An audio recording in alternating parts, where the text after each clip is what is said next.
Hey, shalom, shalom to everyone watching. This is Rabbi Moshe Otero with the Ways of Israel. Unfortunately, I'm coming to you, and I say unfortunately because it's only a few minutes that I have to be able to share with you the continuance of the chapter 4 of SEFER HAIKKARIM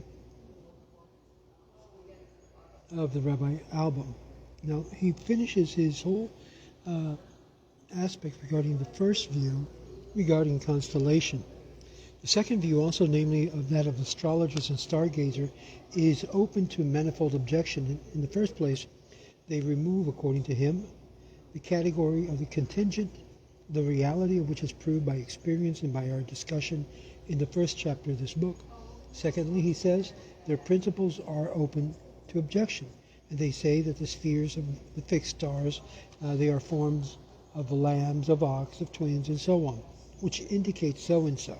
And they draw imaginary lines from stars to stars so as to produce figures in question. Now we're talking about the constellation, areas in which Jewish law is very, very clear. And so, which indicates so-and-so. They draw imaginary lines from star to star so as to produce a figure in question, making it this way 48 figures. Now, why do they draw other lines in another way and produce other forms? Thus, they say that the sixth of the southern forms has shapes of a small dog, say at the same time that there are two stars in it. And now, how can they such figures be made out of two stars? They say that the ancients, who were more perfect creatures than we, saw those forms, and though we do not see them, but this is completely foolishness, says Rabbi Abo. How can anyone imagine the human person of today is inferior in the powers of senses perceptions to the ancients? On the contrary, he argues, the smaller the intellect, the stronger the sense of perception. And thus the lower animals who have no intellect have much stronger senses than man. And they saw that there are 48 figures which the ancients saw. How did they see them? And how did they know that it was given in the constellation, that there was a given figure? And thus they say that in the third aspect of the sign of the ox, there is a man, and all of those who thoughts are evil. In the first aspect of Cancer, there is a form of a pig of iron, whose head is of copper. And the third aspect of it, there is a man about to enter a ship on the ocean voyage and to bring back gold and silver in order to bring a ring. In this first aspect of Virgo, this is the form of a virgin, holding a lamp in her hand and walking among the myrtles, desiring to go to her father's house. How can they say such a thing when they cannot be seen? In other words, everything is all projection. The imagination of the person who's talking about the constellation. Now, if you say they know this by means of divination, then the principles of this science are built on the ideas of the imagination upon which the entire science of divination is based. And the astrologers is like a person who gives a free rein to the insane fantasies and thinks that whatever is conceivable in the imagination is possible. Or he is like a dreamer. But how can the truth of such things be known by human intellect? And they also speak of positions of the stars and the aspects in relationship to one another. For example, the aspects of the opposition, according to them, in aspects of absolute hatred. The reason they give is that this is the time that two stars are extreme distance apart, namely 180 degrees, as is usually the case of the enemies who are far apart from each other as possible. For the same reason, they say that a quarter aspect, distance of 90 degrees, denotes half hatred.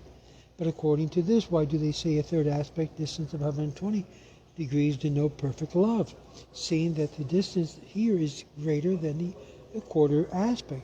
Their explanation, talking about not the astrologers and all of those that basically rely on the constellation, their explanation is that those stars which faces each other at a third aspect is at a distance of 120 degrees, have more inclination for each other than which faces each other at the quarter aspect, which is 90 degrees. But all of this is prophecy and assumption and hypothesis, which the opponent will not admit, Alba being the opponent. Thus, it's a matter is verified by experience, and the same claim is made by those who are given this geomancy or other means of prognostication that are prevalent among mankind without a rhyme or reason, or a person decides everything that happens by means of these star arts, although figures in themselves bear no contemplation whatsoever to the idea expressed, and yet they say that the truth of the art is verified by experience, and thus the one who is adept in geomancy says that when a figure is with the lifted head comes out first, it denotes prosperity and happiness, while a figure with the head lowered signifies the opposite. And yet there is no difference between these two figures except in the position of one point, which is located above in one of the figures and below in another. The same applies to other figures. The whole thing is no real meaning in itself. It's purely arbitrary. And like the methods of prognostication by means of the shoulder blade, there are indeed some persons who have a special knack in such things, like Ahithophel, who had a particular knack of giving correct advice, and so that David found it necessary to pray to God to mislead him in giving wrong advice. Even if we grant that all the principles and assumptions, we must admit that the assumptions are not necessarily determinants. For when a plague or a famine or war happens in a certain city, people die before their proper time. Now, why should the individual horoscope be nullified, which were determined by the constellation at the time of the birth, or various individuals which indicated different terms of life to different individuals, and therefore the indication of famine or plague which is decreed upon the country nullifies the indication concerning the various individuals. So it is clear, therefore, says Rabbi Albo, on their own showing, the indication of special horoscope is not necessary determinant, since it may be nullified in various ways. Another objection to their views is the following. We may grant the propriety of the general nullifying the particular aspect of those things which has happened in the course of nature, like famine, plague, and the like.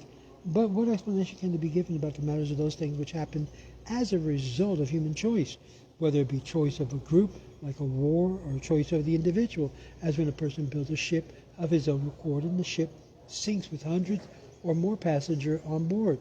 Every one of them, no doubt, had a different horoscope. Why should the lives of those men be shortened because the stars decreed that the individual ship should sink? Why should the horoscopes of all the passengers be annulled rather than that of the owner of the ship? The truth of the matter is that it proves the indication of the stars are not necessarily the causes, and though we see some of them being verified, like the prognostications of astrologers, nevertheless they may be nullified by various reasons, through the freedom of will or by reason of some merit or good deed, as the rabbis say. The constellation plays no part in the destinies of Israel. Rashi comments on this passage is that charity, prayer, or some meritorious deed can change the horoscope from evil to good, not to speak the will of God, which is the highest principle, and nullifies all indications no matter what their origin. The reason being that it is known to God alone. This was the purpose for which the Torah was given, namely that the performing of the commandments may be saved from the degrees of the stars, as the prophet says, and be not dismayed at the signs of the heavens, for the nations are dismayed at them. So Rabbi Abraham Ibn Ezra in his SEFER HaMaladot, the books of nativities, names general causes which annul particular horoscopes. Speaking of eight causes, he says that the freedom of the rational soul may annul in particular indication. He also says at the same place that if a man trusts in God, by whom all actions are controlled, the Lord will contrive a means to deliver him from any evil which is indicated in his horoscope. If this is true, as we have said, and agrees with the opinions of the rabbis, they say that the name change of charity and prayer nullifies the destiny indicated for a man. And also Abraham had no children, yet Abraham did some of them. Also says that Isaac was born under the sign of Mars, which is an indication that he would be killed. Hence God ordered that he be offered as a burnt offering and a substitute ram as ransom, in order that he may be delivered from his fate. In the same way, God contrives means to deliver those who observe the Torah and its commandments from the fate decreed by them by the stars. Hence we see that the prophet's admonition to the people to turn away from their evil deeds was enacted. And Jeremiah says, amend your ways and your doings, and I will cause you to dwell in this place. And they knew that the observance of the commandments and the obedience to God had the power of nullifying the indications of the stars, which nullified also by other causes, according to the astrologer, as we've explained in examples of wars and plagues and ships. So much that the decrees of the stars also apply. And thus, Rabbi Albo summarizes this fourth chapter in saying constellation has no power over the children of Israel, because they are under the power of God's will, of God's Torah, and God's command. We will continue in chapter 5 in our next video, so stay tuned. Shalom.